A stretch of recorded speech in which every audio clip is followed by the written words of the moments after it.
ஐயா எங்களுடைய களபூஷ எடப்பாடியார் அவர்கள் கவர்னரை சந்தித்து இன்னைக்கு மனு கொடுத்திருக்கின்றார்கள்.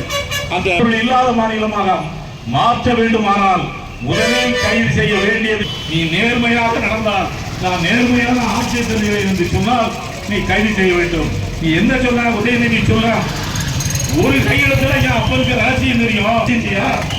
இப்ப 80 லட்சம் கையெழுத்த வாங்கி எங்க கொடுத்த எவன் கிட்ட கொண்டு கொடுத்த?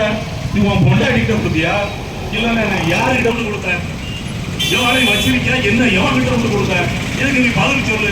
இப்படி எல்லாம் நீ தமிழக மக்கள் ஏமாத்துற வஞ்சிக்கின்ற ஒரு அரசாக இன்னைக்கு சாதாரண மக்களை நடுத்தர மக்கள் பாதிக்க போய் திறக்கு, ஒரு புட்டு கடையை போய் திறக்கு, ஒரு பிரியாணி கடையை இன்னும் மறுபடியும் நான் தான் எம்பி அப்படிங்கிற கனவுல இன்னைக்கு நீ போட்டியிட்டு வந்திருக்க.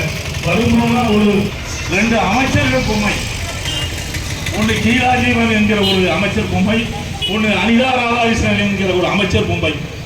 இவர்களுக்கெல்லாம் மாவட்டக்காரலாம் என்னன்னு தெரியுமா?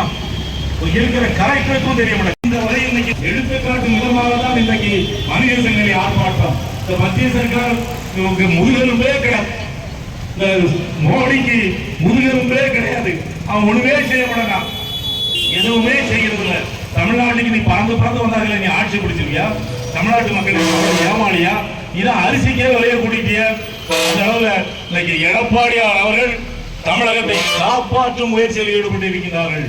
இந்த மனித சங்கிலி போராட்டம் என்பது இன்னைக்கு தமிழக மக்களிடையே இருக்கின்ற உணர்வுகளை தூண்டும் விதமாக, ஒரு விழிப்புணர்வை ஏற்படுத்தும் விதமாக இந்த ஆர்ப்பாட்டம், இந்த மனித சங்கிலி ஆர்ப்பாட்டம் இன்னைக்கு தமிழகத்தில் முழுவதும் நடந்து கொண்டிருக்கின்றது. தூத்துக்குடி நகர மக்கள் நன்றாக தெரிந்து கொண்டு வருகின்ற நாடாளுமன்ற தேர்தலில் நீங்கள் சிறப்பாக செயல்பட்டு அனைத்து அண்ணா திராவிட முன்னேற்ற கழகம் வேட்பாளர்கள் யாரை நிறுத்துகிறார்களோ அவர்களுக்கு வாக்களிக்கும் போது தமிழகத்தில் இருக்கின்ற இந்த கஞ்சா ஒழியும் போதைப்பொருள் மாநிலம் இங்கே